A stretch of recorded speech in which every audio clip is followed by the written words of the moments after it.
2020 continues. Here's John Stossel. Now, a moment of truth. What bad habits do you have? If you don't think you have any, maybe that's your bad habit, denial. But we're not here to criticize you, we're here to help. Juju Chang takes another look at people who are willing to go public with their bad habits to help us conquer ours. This is my living room. Michelle Espy's house is a wreck. This is my kitchen.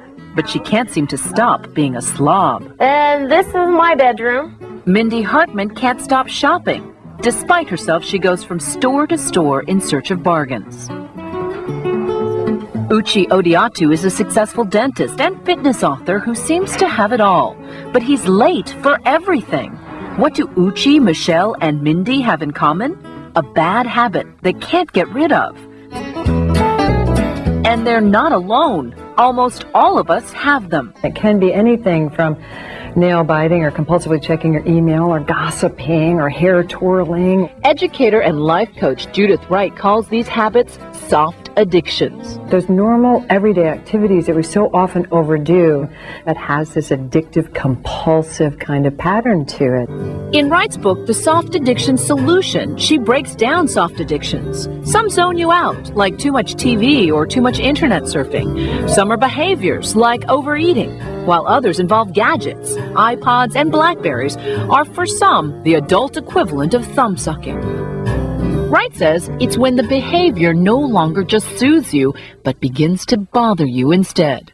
My kitchen. Michelle is definitely embarrassed by her messy house. Very cluttered. But the problem, Michelle says, is that she's just not home to clean. She owns a pet shop, goes to college, and drives her kids around. Cleaning is the last thing on her mind. It's not that I like the way it is, because I hate it. By the time I get home, I'm pretty much drained. You feel overwhelmed? Very.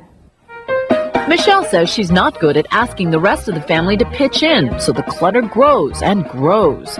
There's toys, papers, food wrappers, soda cans, and lots of clothes.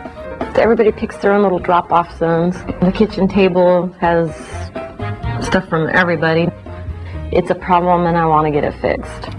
Everyone in our group, they desperately want to get it fixed. They just don't know how. At least Uche knows why he's late.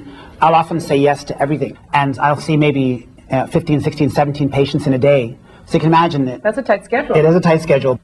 It sounds to me almost like you're biting off more than you can chew in your life. Right. And his overscheduling takes its toll on his wife, Carrie, who's often left waiting. So I'll be back in an hour, and then I'll be back like an hour and 45 minutes. I just expect that he'll be late. I expect it. And I don't think that's a good way to live, expecting that someone won't be there and that they're going to disappoint you again. Mindy Hartman feels like she's disappointing her husband, too. Kirk says she buys useless things and spends too much money. In Kirk's view, his money. He's a farmer, and he works in an office, while she stays at home with their 2 young sons. Does it feel selfish to you, what she's doing? Sometimes it does. It seems very selfish. I'm doing the work and she's out spending. We live out in the country. We have nothing but land and cows to look at. Mindy says she shops because she's bored. Oh, look at that. That's pretty cool. Just came in yesterday. Isn't that fun? Well, let's go for that then. But that doesn't fly with Kirk. So Mindy often hides her purchases. This here were chair covers. This here, somebody apparently didn't want, so they garage saled it. Haven't decided what I'm going to do with it yet. These are just baskets that I purchased just to purchase them. It causes a lot of tension at the end of the month when the bank statements arrive. She's not just hiding the purchases, she's hiding the bills, too. I've got between the mailbox and the house to come up with an idea that's going to be fast and quick to hide that bank statement in. Sometimes it's even under the rug. I usually find the bank statements hid in the back of a cabinet behind a whole bunch of other stuff. Why should you have to go searching for your bank bills? I've always said that's what makes me the maddest is her not telling me the truth. Wright agreed to work with Mindy and the rest of our group for free with cameras rolling. She usually gets $500 an hour counseling corporate bigwigs. She found Mindy is using her shopping to fill some emptiness in her life. That's common for most soft addictions. We keep going to them hoping that they'll give us what it is we need. If I just have enough designer dresses, then I'll be loved. Or if I just gossip enough, then I'll have connection with another person. What do you think you didn't get that you're chasing after? Probably having Kirk around. He just needs to be around more often. Would you say you're lonely? Yeah, I would say that. That would kind of sum it up. I guess I am kind of lonely. Mindy says her deepest feelings of loneliness started 3 years ago, which is when her over-shopping got much worse. What has happened in your life? Any changes? Anything different? Well, we had a little boy, Alex, and he got severely sick. Sorry. I'm sorry, sweetie. It's okay. I didn't know. Sorry.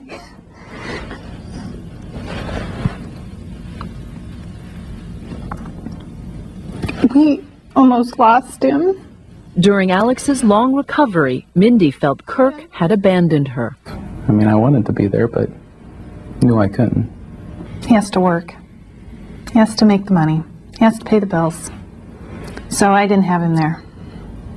So without her husband to lean on, Mindy found comfort through shopping. But what comfort could Uchi be getting out of being late? Reward you in some way? What do you think that is?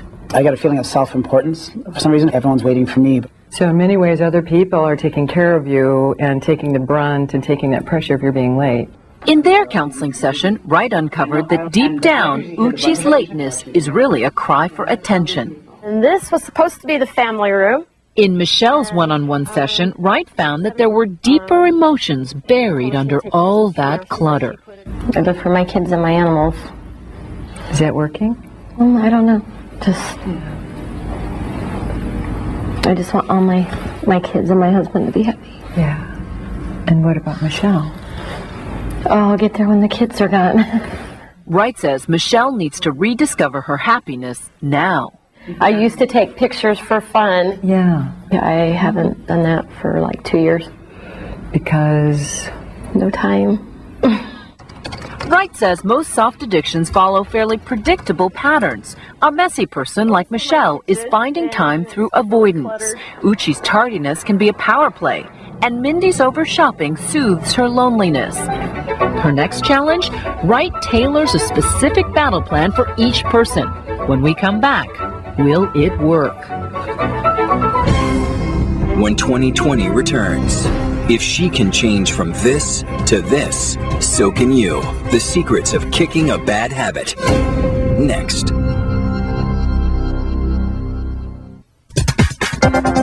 2020 continues with Juju Chang. We've seen how bad habits can make your life miserable. Of course, if they were easy to break, no one would have them. Counselor Judith Wright calls them soft addictions and says it's time for our group to break free of theirs. Her formula?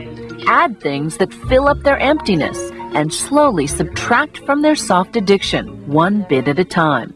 First, she prescribed a plan for Michelle. So what we want to do is start adding in you doing more things that you really enjoy. So Wright told Michelle, who was once talented enough to sell her photos, to start taking them again. I have never had someone say, go take pictures. Yeah, go take pictures. It's part of who you are, and that's what's going to give you more energy, and it'll make you want to do more of these other things. You're just giving away too much of yourself right now.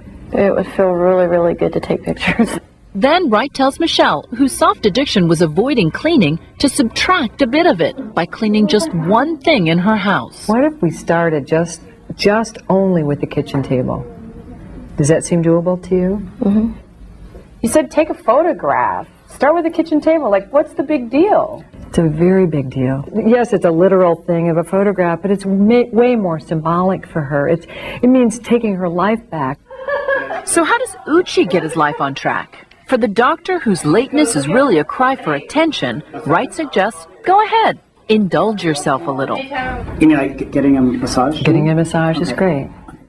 Is it that simple? A massage will make you suddenly punctual? Not exactly, but Wright says it's a first step. If you can add those things in that meet those deeper needs, the soft addictions kind of start releasing themselves. Next, Wright subtracts a little tardiness. Okay, so tomorrow you're going to do one thing that's on time. You can be late to everything else tomorrow. I have your permission? You have, yeah. Every single day you're going to subtract some of the lateness.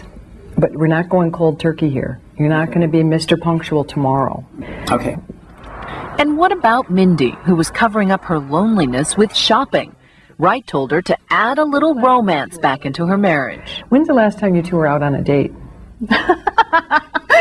Sorry. That had been 10 years ago. 10 years ago. Okay. Well, would you like him to take you out on a date and pay for it? Yeah, I think they All right. Okay. So we're going to add dates into your life. Next, Wright says subtract some shopping by putting Mindy on a budget. What would be a good limit you could start with that you feel like you could do? $200. $200 A week. a week. All right. So we're going to subtract your shopping, limit it to $200 for the week. We're going to start there.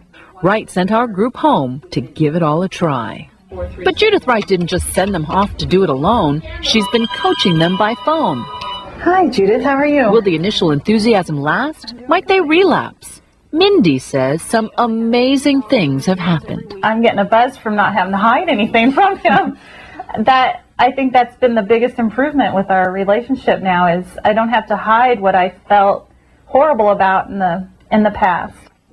Mindy is doing her best to stick to her $200 weekly household budget, and she's using cash to make sure she doesn't go over. The budget's been really simple. I'll go shopping, and I'm able now to visually put items I know I really don't need on one side of my purse, things I really do need on the other side of my purse, and I actually feel good about myself when I walk out of a store now. And Kirk, what's the biggest change for you? Her being truthful just makes everybody feel so much better around here. Right. No more sneaking around. No more hiding, no more anything. And on Wright's advice, she and Kirk went out on a date. They intend to make it a regular thing. How is Uchi doing? He's still working hard, but he's making more time for himself. His on-time record is not perfect, but he's now punctual 3/4 of the time. When we caught up with Michelle, she was busy taking pictures, but some of the first photos she took weren't out in nature, they were inside her home. Before and after. She tackled not only her kitchen table, but months later, nearly her whole house is clean. Michelle says getting rid of her bad habit has given her whole life new perspective.